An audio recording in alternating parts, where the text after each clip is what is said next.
आज शॉर्टकटमध्ये जेवण बनवायचं म्हटलं तर खूप खुश झाले होते मी. पण माझ्या शॉर्टकटचा सगळाच पचका झाला. शॉर्टकटचा कधी लॉन्गकट झाला तपास पण नाही लागला. तर चला म्हटलं आज मस्त अशी खिचडी भात बनवावा.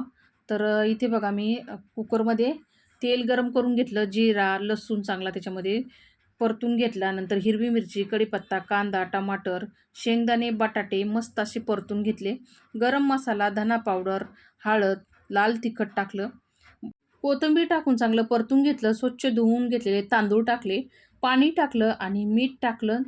झाकण लावून 2 शिट्ट्या काढून घेतल्या. आता शॉर्टकटचा लॉन कट कसं झालं सांगते बघा. परत मला त्याच्याबरोबर नळ्या पण फ्राय करून द्यावं लागले आणि कांदा भजी पण फ्राय करून द्यावं लागले. तर म्हणून शॉर्टकटचा लॉन कट झाला.